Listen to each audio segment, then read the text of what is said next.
സൂത്രശാലിയായ കുറുക്കനാണ് നരേന്ദ്രമോദിയെന്ന് CPI സംസ്ഥാന secretary Binoy Viswam പറയുകയുണ്ടായി. PT Bhaskar Panicker foundation Kasaragod നടത്തിയ PT ഭാസ്കർ പണിക്കർ അനുസ്മരണ ഉദ്ഘാടനം ചെയ്ത് സംസാരിക്കുകയായിരുന്നു അദ്ദേഹം. വിരുന്നിന് വിളിച്ച കുക്കിന് പരന്ന പാത്രത്തിൽ ഭക്ഷണം വിളമ്പിയ കുറുക്കന്റെ ബുദ്ധിയാണ് മോദിക്ക്. വയനാടുണ്ടായത് തീവ്ര ദുരന്തം എന്ന് ഇപ്പോൾ പ്രഖ്യാപിച്ചു. പക്ഷെ ബലമില്ല. ദുരിതബാധിതരുടെ ബാങ്ക് വായ്പ എഴുതി തള്ളുന്നതിന് എല്ലാ ബാങ്ക് മേധാവികളും തയ്യാറായി. എന്നാൽ അത് തള്ളാൻ RSSും BJPയും കേന്ദ്ര സർക്കാരും തീരുമാനമെടുത്തില്ല. അതിന് കേന്ദ്രം സമ്മതിക്കുന്നില്ല. 154-ാം ദിവസം കേന്ദ്ര സർക്കാരിന് ബോധോദയം ഉണ്ടായിരിക്കുന്നു. ജൂലൈ 30-ാം തീയതി വയനാട്ടിലുണ്ടായത് അതിതീവ്ര ദുരന്തമാണെന്ന് കേന്ദ്രം തിരിച്ചറിഞ്ഞു.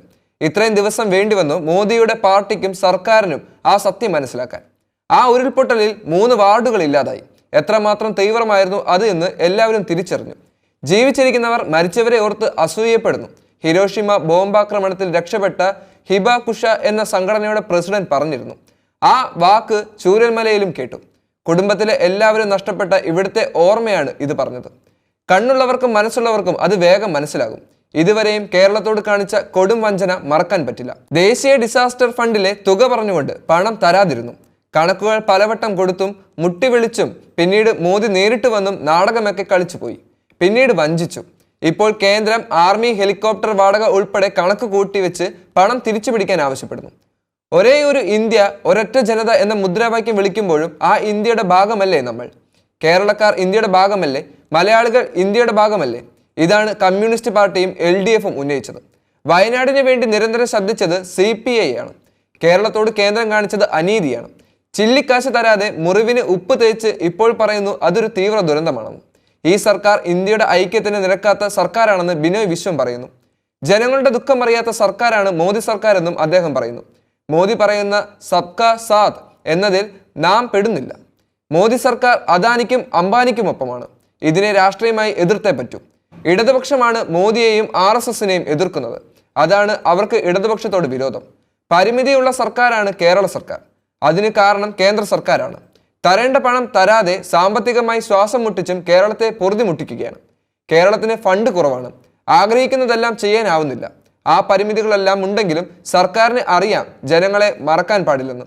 അതുകൊണ്ടാണ് പ്രയാസങ്ങളെല്ലാം ഉള്ളപ്പോഴും ക്ഷേമ പെൻഷൻ മുടങ്ങാത്തത്. പണം കുറവാണെങ്കിൽ കുറവായ പണം വിനിയോഗിക്കുമ്പോൾ പണവിനിയോഗത്തിൽ മുൻഗണന വേണമെന്നാണ് CPI പറയുന്നത്. എന്നാലേ LDF സർക്കാരിന് പൂർണ്ണതയിലെത്താനാവൂ. ശ്രീനാരായണ ഗുരുവിനെ ഏതെങ്കിലും ഒരു പ്രത്യേക വിഭാഗത്തിന്റെ തൊഴുത്തിൽ കൊണ്ടുപോയി കെട്ടേണ്ടതില്ലെന്നും മുഖ്യമന്ത്രി പറഞ്ഞു. ശ്രീനാരായണ ഗുരുവിന്റെ തലയിൽ വർഗീയതയുടെ തൊപ്പി ചേരില്ല. BJPയും RSSും ഉണ്ടാക്കിയത് ചതുർവർണ്ണയത്തിന്റെ തൊപ്പിയാണ്. മനുസ്മൃതിയുടെയും ചതുർവർണ്ണയവുമല്ല യഥാർത്ഥ ഹിന്ദുത്വം. അതല്ല ഹിന്ദുമതം. യഥാർത്ഥ ശ്രീനാരായണർക്ക് ശ്രീനാരായണ ഗുരുവിന്റെ ദർശനങ്ങളും കാഴ്ചപ്പാടുകളും ബോധ്യമുണ്ട്. അതിന് ഘടകവിരുദ്ധമാണെന്ന് BJP രാഷ്ട്രീയം. ശ്രീനാരായണ ഗുരുവിനെ വർഗീയവൽക്കരിക്കാൻ ശ്രമിക്കുന്നവർ വായിക്കേണ്ടത് ശ്രീനാരായണ ഗുരുവിനെ തന്നെയാണ്. അത് വായിച്ചാൽ വെളിവുണ്ടാകുമെന്നും അദ്ദേഹം പറയുന്നു. തിങ്ക് ടാങ്ക് എന്ന ഇംഗ്ലീഷ് വാക്ക് അനർത്ഥമാക്കുന്ന വ്യക്തിത്വമായിരുന്നു PT ഭാസ്കർ പണിക്കർ എന്നും അദ്ദേഹം അനുസ്മരിക്കുന്നു. മലയാളത്തിൽ അങ്ങനെ വിളിക്കാൻ യോഗ്യനായ വ്യക്തിയായിരുന്നു TPB. എല്ലാ കാലത്തും പിൻതലമുറയോട് സംവാദിക്കാൻ ഇഷ്ടപ്പെടുന്ന ആളായിരുന്നു. കേരള സമൂഹത്തിൽ ഗുണപരമായ മാറ്റങ്ങൾ ഉണ്ടാക്കിയ ഒട്ടനവധി സാമൂഹിക പ്രസ്ഥാനങ്ങളുടെയും സന്നദ്ധ സംഘടനകളുടെയും ആവിർഭാവത്തിന് നേതൃത്വം നൽകിയ വ്യക്തി കൂടിയായിരുന്നു അദ്ദേഹമെന്നും അനുസ്മരിച്ചു. മലബാർ ഡിസ്ട്രിക്ട് ബോർഡിനെ നയിച്ച ആളായിരുന്നു അദ്ദേഹം. ഭാഗ്യം തേടി വന്ന് സ്വതന്ത്രന്മാരായി മത്സരിച്ച് ജയിക്കുകയും പിന്നെ പാലം വലിക്കുകയും ചെയ്യുന്ന ഈ കാലത്ത് 57-ലെ സ്വാതന്ത്ര്യന്മാരെ പറ്റി പഠിക്കുന്നത് നല്ലതായിരിക്കും.